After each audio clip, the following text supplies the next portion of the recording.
الحمد لله رب العالمين والعاقبة للمتقين والصلاة والسلام على أشرف الأنبياء والمرسلين أما بعد فأعوذ بالله من الشيطان الرجيم ورتل القرآن ترتيلا صدق الله العظيم۔ آج ہم انشاءاللہ علم تجوید کا جو مقدمہ ہے اس کو بیان کریں گے، اور مقدمہ میں جو چیزیں ضروری ہے انشاءاللہ اس کو کور کریں گے۔ تو سب سے پہلی چیز جو ہے نا وہ ہے علم تجوید کی تعریف۔ تو اس کے ضمن میں ہم دو چیزیں ڈسکس کریں گے تعریف کے بارے میں، ایک تجوید کی لفظی معنی، دوسرا تجوید کی اصطلاحی معنی۔ چونکہ عربی میں جود یجود تجوید ایک مصدری معنی کی حیثیت رکھتی ہے۔ اس کا معنی ہوتا ہے کسی چیز کا عمدہ ہونا، اچھا ہونا۔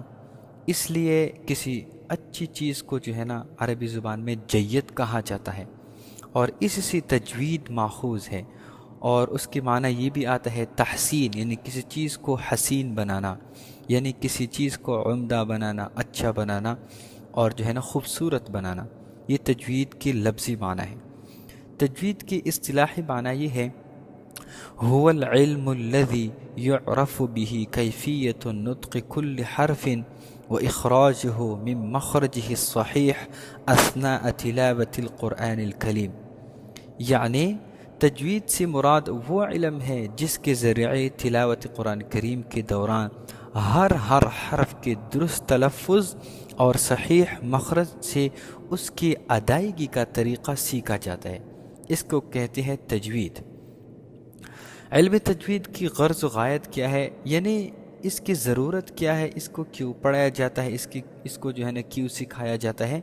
تو اس کی غرض کے بارے میں یہ لکھا جاتا ہے کہ صون اللسان عن الخطأ فی ترتیل آیات کتاب اللہ تعالی، یعنی قرآن کریم کی تلاوت کے دوران زبان کو غلطیوں سے محفوظ رکھنا، تاکہ کتاب اللہ کے ہر حرف کا تلفظ اسی طرح ہو جس طرح اسی اللہ سبحانہ و تعالی کی طرف سے وحی کی تھرو رسول اللہ صلی اللہ علیہ وسلم کے قلب مبارک کی طرف جو ہے نا نازل کیا گیا ہے۔ یہ تجوید کی غرض اور غایت ہے۔ علم تجوید کی فضیلت کے بارے میں جو ہے نا علماء نے بہت سی کتابیں لکھی ہے، بہت سے جو ہے نا رسالے اس کے بارے میں جو ہے نا لکھی گئی ہے۔ یا ہم بس اتنا کہیں گے کہ علم تجوید کی یقیناً بہت ہی بڑی فضیلت ہے، اور وجہ کیا ہے؟ کیونکہ اس کا تعلق افضل و اشرف ترین کتاب سے ہے، یعنی اس کا تعلق قرآن کریم سے ہے، اور قرآن کریم چونکہ افضل کتاب ہے، ایک اعلیٰ کتاب ہے، اس کی افضلیت کی وجہ سے جو ہے نا اس علم کی فضیلت بھی انسان کے ذہن میں جو ہے نا آ جاتا ہے۔ علم تجوید کی اہمیت، قرآن کریم میں اللہ سبحانہ و تعالیٰ کی طرف سے اپنے رسول اللہ صلی اللہ علیہ وسلم کے لیے یہ ارشاد ہے، جیسا کہ میں نے پہلے بھی تلاوت کیا تھا، وَرَتِّلِ الْقُرْآنَ تَرْتِيلًا، اور قرآن کو خوب ٹہر کر پڑھا کیجیے۔ اس آیت میں اللہ سبحانہ و تعالیٰ کی طرف سے اپنے رسول اللہ صلی اللہ علیہ وسلم کو اس بات کا حکم دیا گیا ہے کہ قرآن کریم کی تلاوت خوب صاف اور واضح آواز میں اور ٹہر کر سکون و اطمینان کے ساتھ جو ہے نا کی جائے۔ اور اس آیت میں اللہ سبحانہ و تعالیٰ کی طرف سے اگرچہ براہ راست خطاب تو رسول اللہ صلی اللہ علیہ وسلم کو ہے، لیکن اس کا مفہوم بہت عام ہے، یعنی گویا اللہ سبحانہ و تعالیٰ کی طرف سے تمام مسلمانوں کے لیے یہی حکم ہے کہ قرآن کریم کی تلاوت اس طرح ٹہر کر اور سکون و اطمینان کے ساتھ کی جائے کہ پڑھنے والا اور سننے والا دونوں ہی قرآن کریم کے الفاظ و معانی اور ان میں پوشیدہ مفاہیم میں تدبر اور غور فکر کر سکے۔ لہٰذا اس سے یہ بات واضح ہو گئی کہ ہر مسلمان کے لیے اپنے طاقت و استطاعت کے مطابق علم تجوید کو سیکھنا ضروری اور لازمی ہے، تاکہ وہ درست اور صحیح طریقے سے کلام اللہ کی تلاوت کر کے اللہ سبحانہ و تعالیٰ کی طرف سے خوشنودی اور رضامندی کا مستحق بن ہو سکے، اور اسے دنیا اور آخرت میں سعادت مندی اور کامیابی نصیب ہو سکے۔ بصورت دیگر قرآن کریم کی تلاوت کے دوران تلفظ کی غلطیوں پر وہ عند اللہ گناہگار ہوگا، اور بالخصوص ایسی غلطیاں جن سے قرآنی آیات و کلمات کی معانی اور مفاہیم ہی تبدیل ہو جانے کا خطرہ ہو، ان سے بچنے کے لیے علم تجوید کا سیکھنا اور سکھانا انتہائی ضروری ہے۔ یہ تو مختصر باتیں ہو گئے علم تجوید کے بارے میں، اس کی اہمیت بیان کی گئی اور فضیلت کے بارے میں کچھ بیان کیا گیا، اور اس کی تعریف، لغوی معنی، اصطلاحی معنی بھی جو ہے نا اوپر بیان کیا گیا۔ اب سیکنڈ چیز یہ ہے کہ تلاوت قرآن کریم کی مختلف کیفیات۔ جو تلاوت ہم کرتے ہیں نارملی، اس کے جو ہے نا تقریباً 3 کیفیات ہیں، یعنی مختلف طریقے سے جو ہے نا تلاوت کی جاتی ہے، یا اس کو جو ہے نا آپ مختلف کیفیات بھی کہہ سکتی ہے، اس کو جو ہے نا مختلف طریقے بھی کہہ سکتی ہے۔ فرسٹ نمبر طریقہ اس کو کہتی ہے ترتیل۔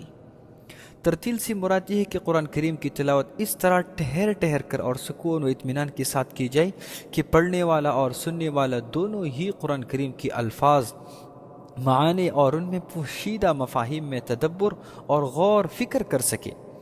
جیسا کہ جو ہے نا ابھی ہم نے ایک آیت کی تلاوت بھی کی تھی، ورتل القرآن ترتیلا۔ اس آیت میں اگر ہم مشق کریں، یعنی ترتیل کے ساتھ اس کو تلاوت کریں، تو اس طرح ہو جائے گا۔ فار ایگزامپل جو مصری قراء جو تلاوت کرتے ہیں وہ ترتیل میں ہوتے ہیں، اور یہ تلاوت جو ہے نا، یہ ترتیل والا طریقہ، یہ کیفیت عام طور پر جو ہے نا کسی ایونٹ میں اگر آپ کو کوئی انوائٹ کرے اور مطلب آپ کو یہ کہے کہ آپ تلاوت کریں، تو پھر ایسی جگہوں پہ جو ہے نا ترتیل کے تھرو سے جو ہے نا ترتیل کی وے میں جو ہے نا تلاوت کی جاتی ہے۔ فار ایگزامپل ایک آیت جو ہے نا میں تلاوت کرتا ہوں ابھی، اعوذ باللہ من الشیطان الرجیم، بسم اللہ الرحمن الرحیم۔ افلا يتدبرون القرآن ولو كان من عند غير الله لوجدوا فيه اختلافا کثیرا۔ یہ جو ہے نا ترتیل کا طریقہ ہے، اس کے جو ہے نا پھر بہت سے اقسام ہوتی ہے، لیکن ہم نے یہاں سیکھا کہ جو ترتیل ہوتا ہے وہ ایک مشقی انداز ہوتا ہے۔ سیکنڈ کیفیت تلاوت کے وہ ہوتا ہے حدر۔ حدر سے مراد یہ ہے کہ تلاوت میں قدر تیز رفتاری ہو، ہاں البتہ تمام احکام تجوید کی مکمل رعایت اور پابندی کا اہتمام اور التزام ہو۔ اور یہ حدر جو ہے نا عام طور پر جو تراویح میں جو قرآن پاک جو ہے نا تلاوت کی جاتی ہے، اس انداز میں جو ہے نا وہ حدر یوز کرتے ہیں، حدر کی وے میں جو ہے نا وہ تلاوت کرتے ہیں۔ فار ایگزامپل میں سورۃ الفاتحہ میں اس کا تھوڑے سے آیت جو ہے نا تلاوت کرتا ہوں۔ اعوذ باللہ من الشیطان الرجیم۔ الحمد لله رب العالمين الرحمن الرحيم مالك يوم الدين إياك نعبد وإياك نستعين اهدنا الصراط المستقيم صراط الذين أنعمت عليهم غير المغضوب عليهم ولا الضالين۔ اس کو کہتی ہے حدر۔ اس میں قدر تیز رفتاری بھی ہے، لیکن تجوید کی احکام کی رعایت بھی جو ہے نا اس میں بہت زیادہ ضروری ہے۔ تھرڈ نمبر جو کیفیت ہے تلاوت کا وہ ہے تدویر، تا دال واو یا را۔ تدویر سے مراد تلاوت کی وہ کیفیت ہے جو گزشتہ دونوں کیفیتوں یعنی ترتیل اور حدر کے درمیان ہو۔ یہ جو ہے نا یہ تینوں طریقے ہی درست اور صحیح ہے، البتہ ان 3 طریقوں میں یقیناً ترتیل جو ہے نا وہ سب سے افضل ہے، جو پہلا درجہ ہے، اور تدویر جو ہے نا یہ وہ کیفیت ہے تلاوت کا جو عام طور پر جب ہم نماز پڑھتے ہیں، امامت کرتے ہیں، جو ہے نا اس تدویر میں جو ہے نا ہم تلاوت کرتے ہیں۔ فار ایگزامپل جب امام قرات کرتے ہیں نماز میں تو ایسا پڑھتے ہیں، الحمد للہ رب العالمین الرحمن الرحیم مالک یوم الدین ایاک نعبد و ایاک نستعین اہدنا الصراط المستقیم صراط الذین انعمت علیہم غیر المغضوب علیہم ولا الضالین۔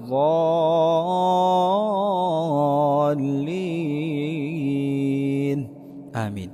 یہ انداز جو ہے نا، یہ کیفیت یہ تدویر کا ہے. اس میں بہت سی تفصیل بھی ہے، لیکن یہاں جو ہے نا میں نے اجمالی بیان کیا کیونکہ یہ بیسک لیول ہے تجوید کا، تو یہاں ہم ڈیپ نہیں جاتی ان چیزوں کے تقسیمات میں اور ان کی تفصیلات میں. جزاکم اللہ خیر، احسن الجزا.